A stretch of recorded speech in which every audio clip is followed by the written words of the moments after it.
दिवस व्याज नाही, त्या ऋणविन जीवनात सांग नाही. जिच्यासारखी कौतुके बोल नाही, जिच्या यातनांना जगी तोड नाही, तिचे नाव जगात नाही. प्रभात बालमित्रांनो, मी भाषेतील परिपाठाची पहिली सूत्र संचलिका. खुशबू बनकर फूलों से उड़ा करते हैं, धुआं बनकर पर्वतों से उड़ा करते हैं. ये कैचिया खाक हमें उड़ने से रोकेगी, ये कैचिया खाक हमें उड़ने से रोकेगी. हम परों से नहीं हौसलों से उड़ा करते हैं, हम परों से नहीं हौसलों से उड़ा करते हैं. सुप्रभात बालमित्रांनो, मी श्वेता सानप, आजच्या या संगीतमय मराठी परिपाठाची दुसरी संचलिका. आज वार शनिवार दिनांक 16 मार्च 2019 या दिवशी आमचा शाहू महाराज या गटाचा परिपाठ आहे. तरीही परिपाठातील सर्व विद्यार्थ्यांनी कृपया मंचावर यावे. आपण परिपाठाची सुरुवात राजश्री शाहू महाराजांच्या पूजनाने करतो. मी सुवर्णाचे देव प्रगती कसरे यांना विनंती करते की त्यांनी प्रतिमा पूजनाने परिपाठास प्रारंभ करावा. अमानवीय जीवना तुम्ही हक्क निवारा आणला, अमानवीय जीवना तुम्ही हक्क निवारा आणला. रयतेचा राजा शाहू छत्रपती बनला, रयतेचा राजा शाहू छत्रपती बनला. म्हणून तुम्हा वंदन करण्या हात आमुचा जुळला, म्हणून तुम्हा वंदन करण्या हात आमुचा जुळला. उभे राहा.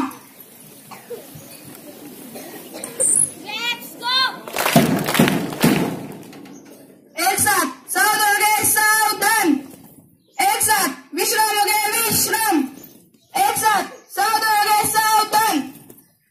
राष्ट्र माझी माता, राष्ट्र माझे पिता, राष्ट्रगुरु आणि राष्ट्र माझा दाता. या राष्ट्रा करूया वंदन, तोडून साऱ्या धर्मांचे बंधन, तोडून साऱ्या धर्मांचे बंधन. एक साथ उजाड विषय आदर, करुणी घेऊ बंधुभाव व कर्तव्याची जाण. उजळू सर्वांची प्रज्ञा, घेऊनी प्रतिज्ञा, घेऊनी प्रतिज्ञा, घेऊनी प्रतिज्ञा. एक साथ प्रतिज्ञा केले तयार होंगे तयार, एक साथ प्रतिज्ञा शुरू करेंगे शुरू कर. भारत माझा देश आहे, सारे भारतीय माझे बांधव आहेत. माझ्या देशावर माझे सर्व सामावले आहे. जय हिंद. लोकशाही गणराज्याचे गाऊगान, घेऊनी भारताचे संविधान, घेऊनी भारताचे संविधान. एक साथ प्रास्ताविका केले तयार होंगे तयार, एक साथ प्रास्ताविका शुरू करेंगे शुरू कर. आम्ही भारताचे लोक, भारताचे सार्वभौम, समाजवादी, धर्मनिरपेक्ष, लोकशाही, सविस्तर नव्हे, 1950 रोजी याद्वारे हे संविधान हिंदुत्वाने निर्मित करून जय हिंद. खाली बसा. साने गुरुजींनी दिले सर्वांना ज्ञान, साने गुरुजींनी दिले सर्वांना ज्ञान. त्यांचे रचित गाऊया गान, त्यांचे रचित गाऊया गान. एक साथ खरा तो एकच धर्म प्रार्थना शुरू करेंगे शुरू कर.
मुसीबतें तो आएगी, देशभक्ति पर गीतों से ओ कहीं दूर भाग जाएगी, दूर भाग जाएगी. एक साथ देशभक्ति पर गीत के लिए तैयार होंगे तैयार.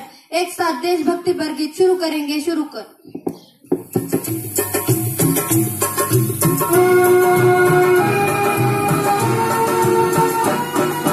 डोळे उघडून बघा गड्यांनो, झापड लावू नका.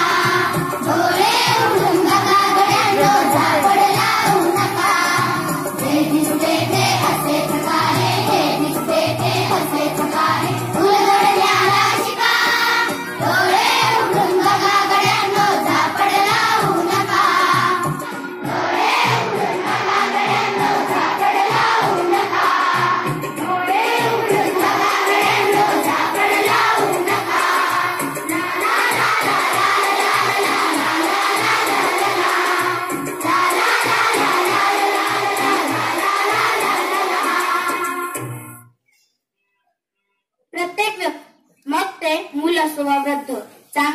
यांच्या सानिध्यात आल्यानंतर मनस्वी आनंदासह जीवनात मार्गक्रमण करत असते.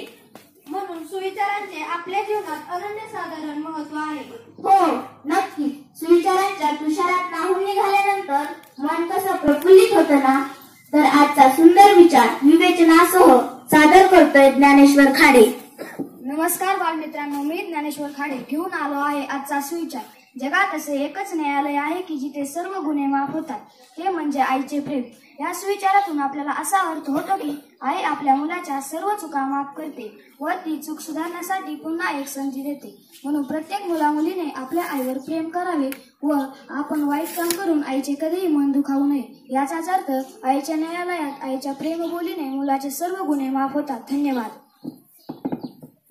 प्रत्येक क्षणाला, प्रत्येक दिवसाला काहीतरी विशेष महत्व असते. विविध घटना, प्रारंभ, जन्मदिन, स्मृतिदिन, राष्ट्रीय दिन, विविध सण समारंभ अशा कितीतरी घटनांनी दिवस भरत जातात आणि त्यास विशेष महत्व प्राप्त होते.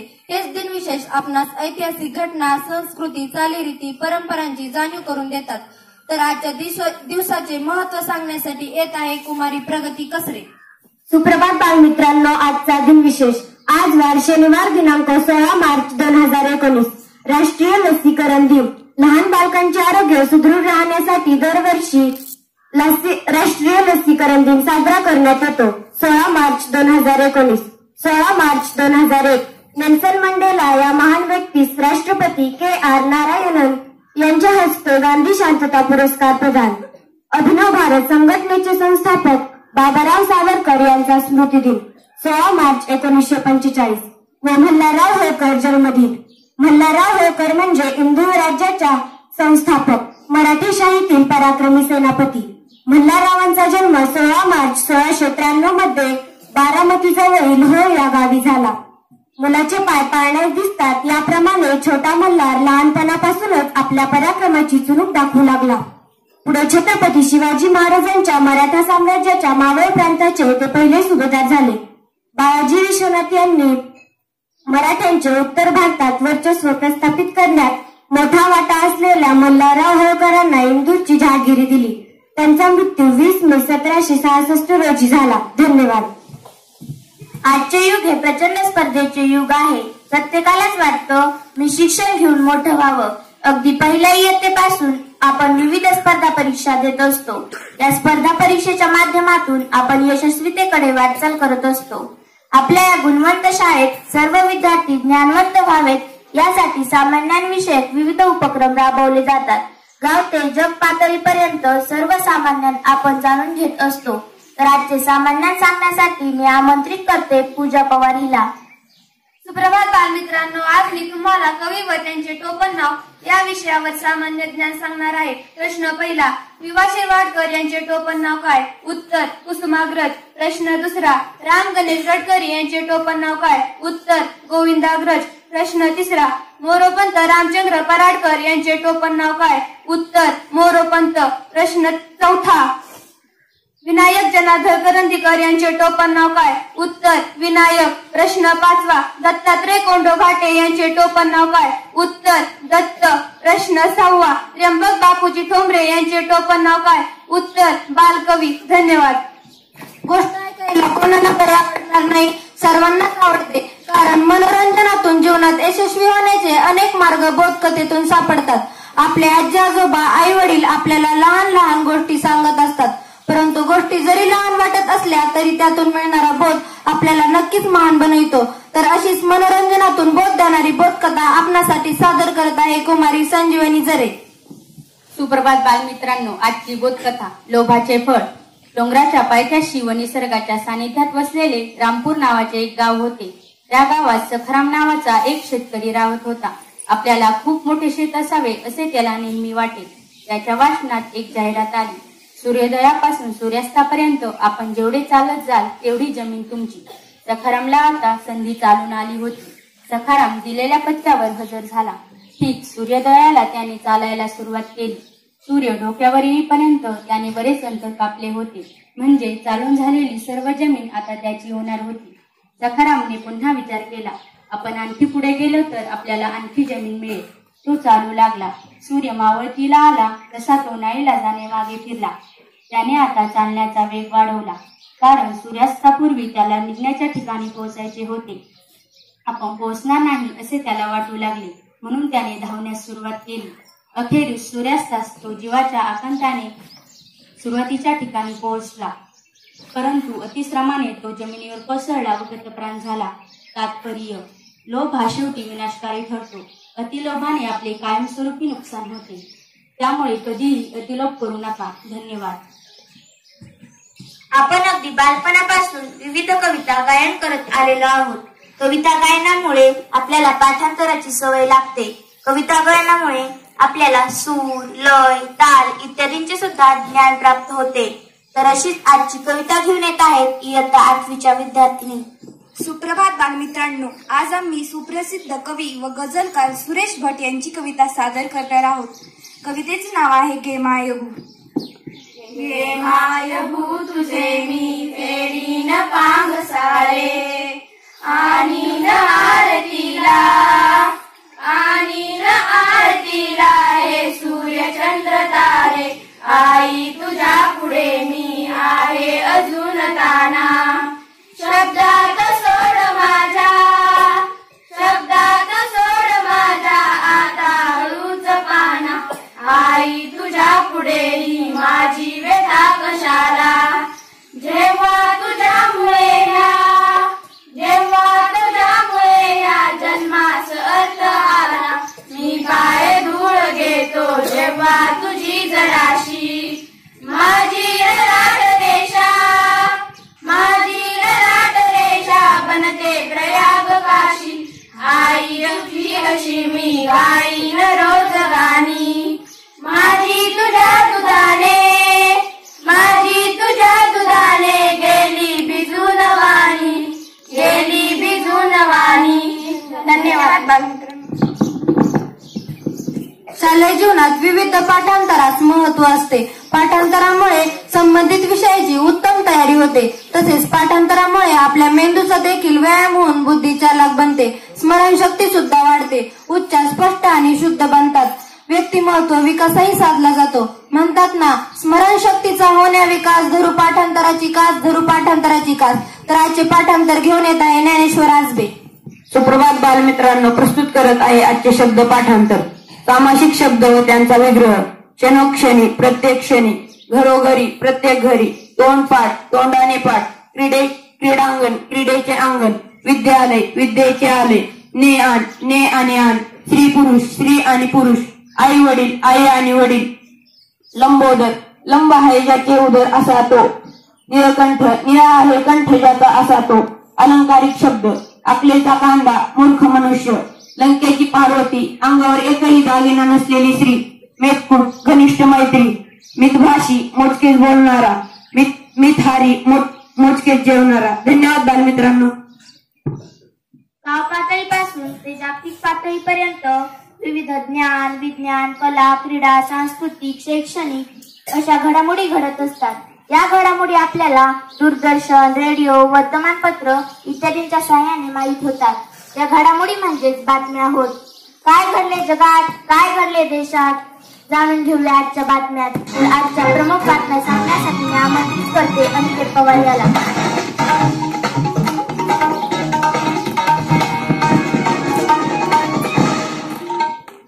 नमस्कार, अनिकेत पवार आपणास ठळक बातम्या देत आहे. लोकसभेच्या निवडणुकीचे वातावरण तापू लागले. मोर्चे बांधणी लावेल.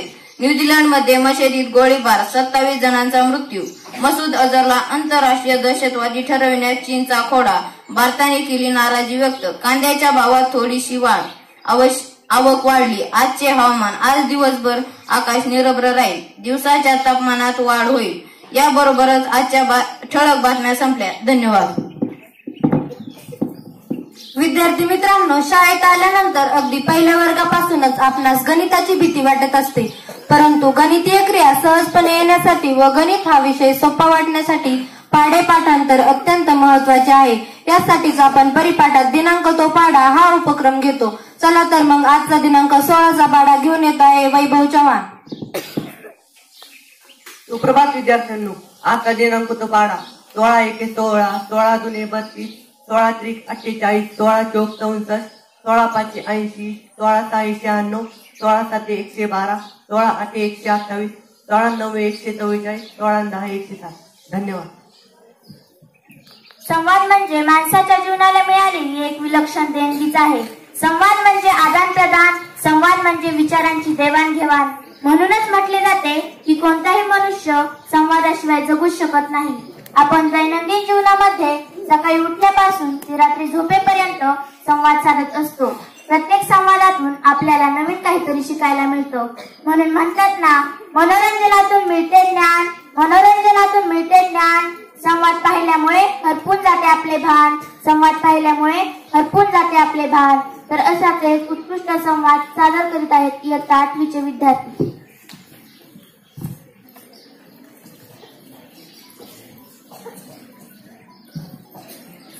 सुप्रभात मित्रांनो, मी उमा जोगदन. आजच्या संवादात मी आईच्या भूमिकेत आहे. सुप्रभात विद्यार्थी मित्रांनो, मी प्रीती पवार. आजच्या संवादात मी मोठ्या मुलीच्या भूमिकेत आहे. सुप्रभात बालमित्रांनो, मी योगिता मस्के. आजच्या संवादात मी मुलीच्या भूमिकेत आहे. सुप्रभात बालमित्रांनो, मी वैशाली पवार. आजच्या संवादात मी शिक्षिकेच्या भूमिकेत आहे. सुप्रभात बालमित्रांनो, मी अमृता भराटे. आजच्या संवादात मी मुलीच्या भूमिकेत आहे. सुप्रभात बालमित्रांनो, मी जयश्री जरे. आजच्या संवादात मी सावित्रीबाईंच्या भूमिकेत आहे. सुप्रभात बालमित्रांनो, मी शुभम नेटके. आजच्या संवादात मी मुलाच्या भूमिकेत आहे. सुप्रभात बालमित्रांनो, मी विवेक दगडे. आजच्या संवादात मी मुलाच्या भूमिकेत आहे. सुप्रभात बालमित्रांनो, मी संकेत सावंत. आजच्या संवादात मी फौजदाराच्या भूमिकेत आहे.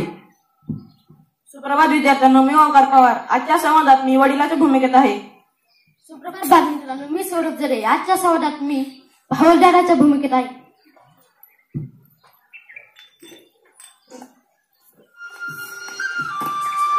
यार आवरलं का नाही? मग रानात जायचंय.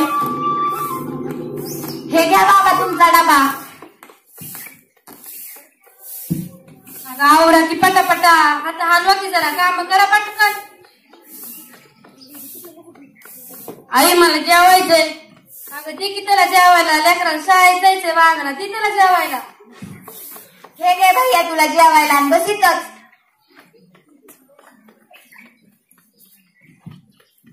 रमाबाई आहेत का घरात?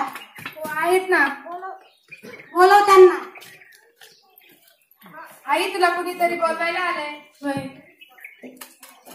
या कसं काय येणं, या बसा. तुमच्या मुलीला उद्या पाहायला यायचं होतं. या की मग उद्या. चला आवरून ठेवतो ना. हो ठेवा आवरून उद्या.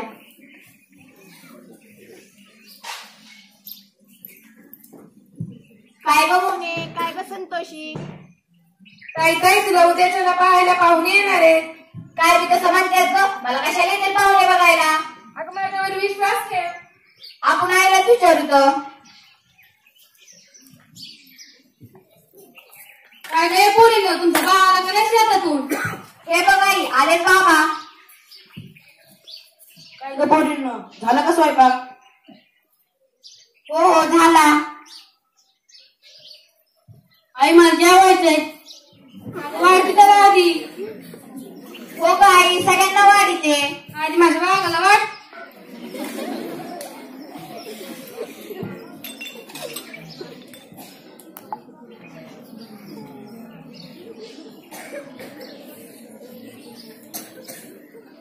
आई आम्हाला बी खायच्यात ना ताज्या भाकऱ्या. कशाला खायचे ताज्या भाकऱ्या? बरक्याचं दोन तू या शेळ्या भाकऱ्या खाती. अगं आई, तू आमच्या कसा भेदभाव बघून करतीस ग? तुला काय करायचंय का? खा गप चुट्टा आता खायचे. तुम्हाला काय माहिती का? काय त्या सूर्याला बघायला पाहुणे यायचे तर. बरोबर, चांगलाय का मुलगा? मी बी नाही बघितलं, आता उद्या आल्यावर बघू. काय मी तुला म्हटलं होतं ना? होय ग मोने, तू खरंच म्हणत होतीस. आई आई मला नाही करायचं. काय करायचं तुला काय काम? बसीलाच नाही. बस झोप नाही एक दिन फटका ठेवू. आई मला झोपायचंय. आई उठ की, त्याला झोपायचंय. उठ झोप रे इथं गादीवर झोप. आता तुम्ही झोपा गेलं खाली. आता इथे कमी झोपायचंय का गं गादीवर? कशाला झोपायचं? झोपा खाण्याचं जा तिकडे बाहेर वरंड्यात.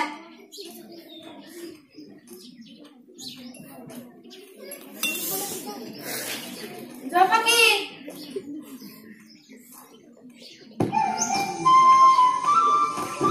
तुम्हाला कशाला लागते तिकडे लेकरू काम करत थंडी.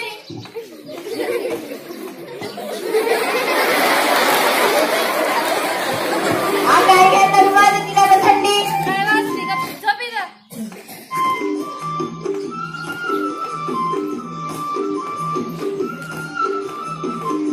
अगं उठा की पोरींनो, सकाळ झाली आहे, पाहुणे यायची. उठा. आता ह्यांना झोपू दे की. कशाला झोपून दे? अगं उठ की. काही झोपू दे ना गं. नाही झोपून द्यायचं, तुझं आलं जा. अगं आजचे दिवस दादाला पाठवलं तुला आणायला. तू जा ये घेऊन. उठ ना, तुला शाळेत जायला उशीर मी. दादा तिथे घे घासून. आता हे झालं झाडून, आता काय करू? काय करू म्हणजे पाहुण्या वेळेत आवडती. अगं चहा ग्लास पुढं. आई मी ताईला चाललाय चहा. तिला कशाला चहा तिकडे लेकराला दे की नेऊन. आता मला बी पाहिजे ना चहा. कशाला प्यायचा चहा? परक्याचं दोन दोन चहा दे मला मला म्हणती.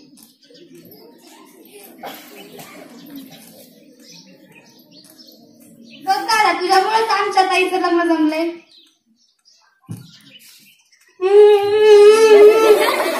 काय झालं तुला? तिने मारले. का ग? हा नुसतं त्या पोराच्या माड्या उठला. नुसतं त्या हाताला. जा रे बाळा, तू आवर, तुला शाळेत जायला उशीर होईल. आता मला बी जायचंय का शाळेला? तू असं कमत करते?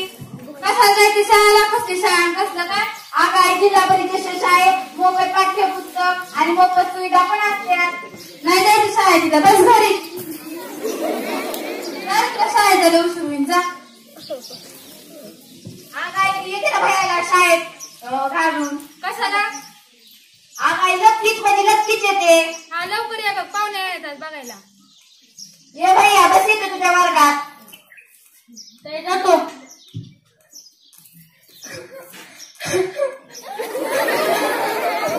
अगं सोने, काय झालं तुला रडायला? आणि 2-3 दिवस झाले शाळेत पण नाही आली.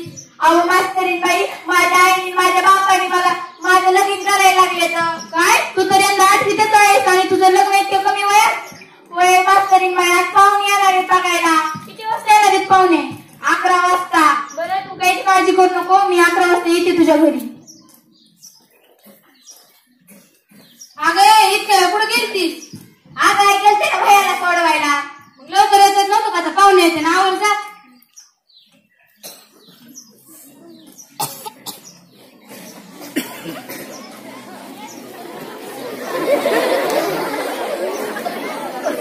पाहुणे आले का रडू नको, जा. या बसा. ताई तुला पाहुणे बघायला आले, तुला बोलवलंय. आई तू बस. अगं पुरी चहा आला ना, सोडून जा काढून.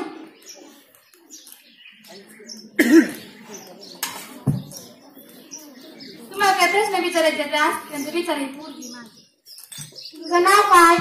सोनू. तू किती शिकलीस? 7वी. बरं आता हुंड्याचं काय? 5 लाख देताल का? 5 लाख नाही जमायचं. 3 पोरी, त्यात एक पोरग आहे, दुष्काळी पडलाय वरून. 2 लाख परवडेल आम्हाला. हा दे 2 लाख. हा बरं. तुला मुलगी पसंत आहे का? हो छान आहे मुलगी, मला आवडली. आता येऊ द्या आपल्याला तारीख काढून. थांबा थांबा थांबा, हे लग्न होणार नाही. का होणार नाही? माझी पोरगी आहे. मुलीचं कमी वयात लग्न करणे हा कायद्याने गुन्हा आहे. हो, ती जरी तुमची मुलगी असली तरी 18 वर्षाखालील मुलीचे व 21 वर्षाखालील मुलाचे लग्न करणे हा कायद्यानुसार गुन्हा आहे. त्यामुळे तुम्हाला अटक करण्यात येत आहे. हवालदार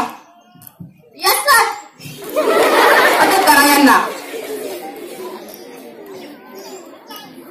पहा बाळ मित्रांनो, 18 वर्षाखालील मुलीचे लग्न करणे हा कायद्यानुसार गुन्हा आहे. त्यामुळे तुम्हाला अटक होऊ शकते. आपण मुला मुलींमध्ये भेदभाव केला नाही पाहिजे. दोघांनाही समान मान द्या व समान उच्च शिक्षण द्या. धन्यवाद बालमित्रांनो. विद्यार्थी मित्रांनो, शाळेत आल्यानंतर विद्यार्थी मित्रांनो अनेक क्षेत्रात भरीव कार्य करून देशाचे नाव उंचवणाऱ्या व गौरवास्पद कामगिरी करणाऱ्या अनेक मान्यवरांचा परिचय आपण परिपाठात देत असतो. या नामांकित व्यक्तींचा परिचय व्हावा व त्यांच्यापासून प्रेरणा मिळावी या उद्देशाने आपण गेल्या काही महिन्यांपासून जरेवाडी कट्टा हा मुलाखतीचा उपक्रम सुरू केला आहे. आज कोणाची मुलाखत ऐकावयास मिळणार याची उत्सुकता तुमच्या चेहऱ्यावर जाणवते आहे. चला तर मग सुरुवात करूया आजच्या जरेवाडी कट्टा या कार्यक्रमात. नमस्कार बालमित्रांनो, मी सुवर्णा जेदे. आजच्या या आपल्या आगळावेगळा कार्यक्रम म्हणजेच जरेवाडी कट्टा या कट्ट्यावरील पहिली निवेदिका. सर्व काही तुझ्यात आहे, फक्त ते शोधायला शिक. सर्व काही तुझ्यात आहे, फक्त ते शोधायला शिक. जे तुझ्यात नाही ते मिळवायला शिक. यश तुझेच आहे, फक्त प्रयत्न करायला शिक. फक्त प्रयत्न करायला शिक. सुप्रभात बालमित्रांनो, मी साक्षी पवार आजच्या जरेवाडी कट्टा या खास कार्यक्रमाची दुसरी सूत्रसंचालिका. तर बालमित्रांनो, आपण आपल्या जरेवाडी कट्ट्यावर बोलवणार आहोत महाराष्ट्रातील एक प्रसिद्ध गायक सुरेश वाडकर यांना. तर टाळ्यांच्या गजरात स्वागत करूया सुरेश वाडकर यांचे. स्वागत आहे सर आपल्या या कार्यक्रमामध्ये. सर कृपया आपण आपले आसन ग्रहण करा. धन्यवाद. सर आपल्या कार्याविषयी एक छोटीशी ध्वनिफीत ऐकू. सुरेश ईश्वर वाडकर हे वाडकरांचे पूर्ण नाव. त्यांचा जन्म 7 ऑगस्ट 1955 रोजी कोल्हापूर येथे झाला. हे एक सुप्रसिद्ध गायक आहेत. त्यांनी प्रामुख्याने मराठी आणि हिंदी भाषांमधून शेकडो गाणी गायली आहेत. त्याशिवाय भोजपुरी, कोकणी, मल्याळी, गुजराती, बंगाली, उर्दू आणि सिंधी या भाषांमधूनही गाणी गायली आहेत. ते भावगीते, भक्तिगीते आणि अन्य सुगम संगीतही गातात. सुरेशजी वाडकर सध्या अनेक कार्यक्रमाचे परीक्षक म्हणून काम पाहतात. आपल्या सुश्राव्य अशा जादुई आवाजाने रसिकाच्या मनावर गेल्या 40 वर्षापासून अधिराज्य गाजवणारे महाराष्ट्रातील प्रसिद्ध गायक अर्थातच सुरेशजी वाडकर. वाडकरजी, आपल्या बालपणाविषयी आम्हाला माहिती द्याल का? हो नक्कीच. माझा जन्म 7 ऑगस्ट 1955 रोजी कोल्हापूरमध्ये झाला. मुलांनो, माझे बालपणही तुमच्या बालपणासारखे खूप आनंदात गेले. तसा मी स्वभावाने शांत होतो, पण कधी कधी वेळप्रसंगी खोड्या करत असे. अशा आनंदाच्या वातावरणात माझे बालपण पार पडले. सुरेशजी, आपणास गाण्याची आवड कशी निर्माण झाली व आपले गुरु कोण? एकदा आमच्या शाळेत कार्यक्रम होता. त्या कार्यक्रमामध्ये गायनाच्या स्पर्धेत माझा लहान गटातून प्रथम क्रमांक आला. तेव्हा कार्यक्रमाच्या अध्यक्षांनी मला उत्तेजन दिले. ते म्हणाले, सुरेश, तुला सरस्वतीच्या आशीर्वादाने खूप सुरेख आवाज लाभलेला आहे. या आवाजाचं तू सोनं कर आणि मोठ्यापणे खूप प्रसिद्ध गायक बन. तेव्हापासून मला स्फूर्ती मिळाली आणि मी गायनाला सुरुवात केली. मी दुसरीत असताना म्हणजे वयाच्या 8व्या वर्षापासून गायनाला सुरुवात केली. माझे गुरु म्हणजे जियालाल वसंत. त्यांनी मला कधीही गाण्यात अडचण येऊ दिली नाही. माझी प्रत्येक अडचण ते दूर करत असत. त्यांच्या कृपा आशीर्वादामुळे मी आज खूप मोठा गायक बनू शकलो आहे. त्यांचे माझ्यावर शतशः ऋण आहे. वाडकरजी, आपण कोणकोणत्या भाषेमध्ये गाणी गायलेली आहेत? मी मराठी, हिंदी, मल्याळी, कोकणी, बंगाली, गुजराती इत्यादी भाषांमधून गाणी गायली आहेत. परंतु त्या सर्वांपैकी मला आपली मातृभाषा असणारी मराठी भाषेतील गाणी गायला खूप आवडतात. सर तुम्हाला सर्वात जास्त आवडणाऱ्या गाण्यांचे बोल आमच्या श्रोत्यांना ऐकवाल काय? हो नक्कीच. सासरलाही बहीण निघाली, भावाची लाडी, नेसली माहेरची साडी, नेसली माहेरची साडी. वा वा, खूपच छान. सुरेशजी, आपण अनेक गीते गायली आहेत. त्यापैकी तुम्हाला आवडणाऱ्या काही गीतांची झलक आम्हाला ऐकवाल का? हो नक्कीच. मला आवडणाऱ्या आणि तुम्हा सर्वांना आवडणाऱ्या काही गीतांची झलक आपण ऐकूयात.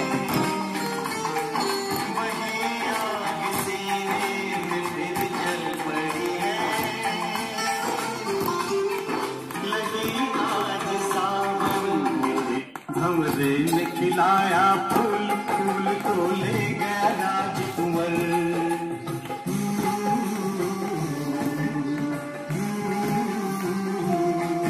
हमरे ने खिलाया फूल, फूल को रोते राम तेरी गंगा में.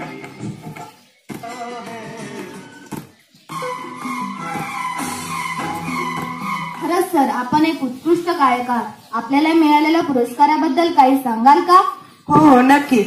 मला संगीतकार मदन मोहन पुरस्कार, स्वर सम्राज्ञी लता मंगेशकर पुरस्कार, रजत कमल पुरस्कार, 58वा राष्ट्रीय फिल्म पुरस्कार इत्यादी पुरस्कारांनी सन्मानित करण्यात आले आहे. त्याचप्रमाणे हिंदुस्थानी संगीताची परंपरा टिकून राहावी म्हणून मी आजीवासन गुरुकुलम नावाची संस्था सुरू केली आहे. या संस्थेमध्ये खूप उत्कृष्टपणे संगीत साधना सुरू आहे. तर तुम्ही आमच्या विद्यार्थ्यांना कोणता संदेश द्याल? मुलांनो, प्रत्येकाच्या अंगी वेगवेगळे कलागुण असतात. मी तुमच्या शाळेविषयी विविध बातम्या वाचल्या आहेत. मी असं ऐकलं आहे की तुमच्या शाळेमध्ये कराओके स्टुडिओ सुद्धा आहे. तुम्ही तुमच्या गुरुजनांच्या मदतीने तुमच्यातील कलागुणांचा विकास करा आणि तुमच्यामधील कलागुणांचं सोनं करा. तर बालमित्रांनो, आपण आज भेटलो महान गायक सुरेश वाडकर यांना. तसेच सर, आपण इथं आलात आणि आमच्या विद्यार्थ्यांसोबत गप्पा मारल्या याबद्दल आपले आभार. तर बालमित्रांनो, पुन्हा भेटूया पुढच्या कार्यक्रमात. तोपर्यंत नमस्कार. आपल्या स्पर्धा परीक्षेची सुरुवात अगदी पहिल्या इयत्तेपासून होत असते. पुस्तकी ज्ञानाबरोबर अवांतर वाचन असणंही खूप गरजेचं आहे. म्हणूनच म्हणतात, सामान्यामुळे आपले हरवते भान, बरोबर उत्तराने वाढतो आपल्या वर्गाचा मान, बरोबर उत्तराने वाढतो आपल्या वर्गाचा मान. तर असाच एक ज्ञानरूपी सागरात अमृतरूपी थेंब टाकणारा चालता बोलता हा उपक्रम घेऊन येत आहे सुशांत येवले. नमस्कार विद्यार्थी मित्रांनो, मी सुशांत येवले घेऊन आलो आहे चालता बोलता सामान्य प्रश्नमंजुषा स्पर्धा इयत्ता 8वी साठी. तर पाहूया कोणाची चिठ्ठी निघते ते. 56 उत्कर्षा, तुझं या कार्यक्रमात स्वागत आहे. तू जर पुढील 5 पैकी 5 प्रश्नाची उत्तरे बरोबर दिलीस तर तू एक चालता बोलता सामान्य प्रश्नमंजुषा स्पर्धा कडून एक गोल्ड कॉइन. तर तू तयार आहेस का? हो. तुझ्यासाठी पहिला प्रश्न, जैन धर्माचे प्रार्थनास्थळ कोणते? मंदिर. बरोबर. तुझ्यासाठी दुसरा प्रश्न, गुजरात या राज्याचे लोकनृत्य कोणते? गरबा दांडिया. तुझे दुसरे उत्तर पण बरोबर आहे. तुझ्यासाठी तिसरा प्रश्न, केरळ या राज्याचे लोकनृत्य कोणते? कथकली मोहिनीअट्टम. तुझे तिसरे उत्तर पण अगदी बरोबर आहे. तुझ्यासाठी चौथा प्रश्न, आझाद हिंद सेनेची स्थापना कोठे झाली? सिंगापूर. तुझे चौथे उत्तर पण अगदी बरोबर आहे. तुझ्यासाठी 5वा प्रश्न, दर 15 दिवसाला प्रसिद्ध होणारे पाक्षी. तुझे 5वेही उत्तर अगदी बरोबर आहे. उत्कर्षा, तू 5ही प्रश्नाची उत्तर अगदी बरोबर दिल्यामुळे तुझे हार्दिक अभिनंदन. धन्यवाद. परीक्षेतील यश अपयश आपल्या भविष्यावर दूरगामी परिणाम करते. म्हणून विषय ज्ञान समृद्ध असणं अत्यंत महत्वाचे आहे आणि विषय ज्ञानाचा आढावा आपण विषय समृद्धी या उपक्रमातून घेतो. विषयांची तयारी झाली असेल छान तरच परिपाठात वाढेल तुमचा मान, तरच परिपाठात वाढेल तुमचा मान असं आपण म्हणतो. मग चला तर आजचा विषय भूगोल या विषयाची विषय समृद्धी घेण्यासाठी मी आमंत्रित करते शिंदे सरांना. 27 नंबर. तर आज विषय आहे भूगोल आणि 27 नंबरची निवड झालेली आहे. संकेत, तुझ्यासाठी पहिला प्रश्न आहे, रिकामी जागा भरा. जमिनीवरील मर्यादित भाग ज्या नकाशात जास्त भाग व्यापतो या नकाशांना टिंबटिंब नकाशे असे म्हणतात. बृहत प्रमाण नकाशे. बृहत प्रमाण नकाशे बरोबर आहे. आता दुसरा प्रश्न संकेत, पुढील विधान सत्य की असत्य सांगायचे. देशातील लघु व मध्यम उद्योग अवजड उद्योगांना मारक ठरतात. असत्य. उत्तर बरोबर आहे तुझं. आता तिसरा प्रश्न, एका शब्दात उत्तर सांग. कोणत्या वयोगटातील लोकांचा समावेश कार्यकारी लोकसंख्येमध्ये होतो? 15 ते 59. अगदी बरोबर. आता चौथा प्रश्न आहे, महाराष्ट्रातील कोणत्या जिल्ह्यात लोकसंख्येची घनता कमी आढळते?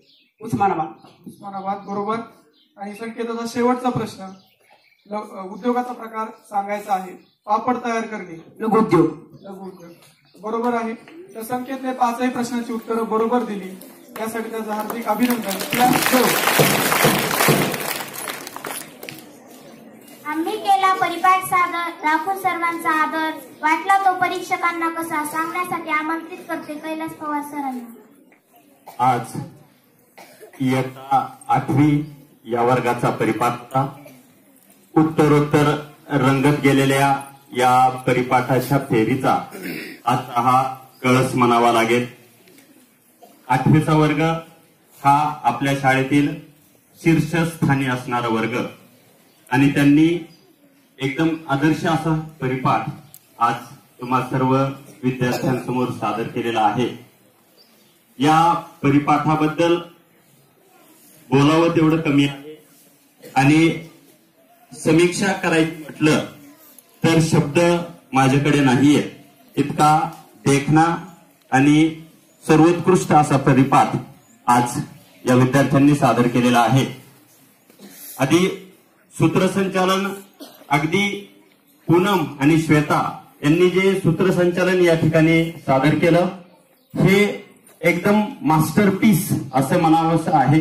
कारण प्रत्येक बाबीचा उद्देश त्यांनी या ठिकाणी अत्यंत चांगल्या रीतीने सादर केला.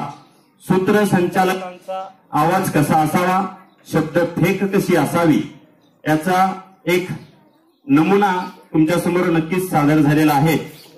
सुविचार अत्यंत उत्कृष्ट झाला.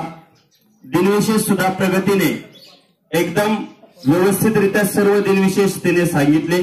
तिचंही खूप खूप अभिनंदन. बोधकथा संजीवनीने अत्यंत रसाळ भाषेमध्ये आणि चांगल्या रीतीने सादर केली. सामान्य ज्ञानही उत्कृष्ट झालं. कविता गायन ये मायभू ही गझल जी आहे ती त्यांनी अत्यंत छान रीतीने सादर केली. त्याचबरोबर मुलाखत आणि संवाद या बाबी तर अत्यंत दर्जेदार झाल्या. एखाद्या चांगल्या व्यासपीठावरती ज्याप्रमाणे मुलाखती रंगतात अशा पद्धतीची सुरेश वाडकर यांची मुलाखत या ठिकाणी रंगली आणि संवाद अत्यंत दर्जेदार आणि बोधप्रद असा या ठिकाणी सादर केला.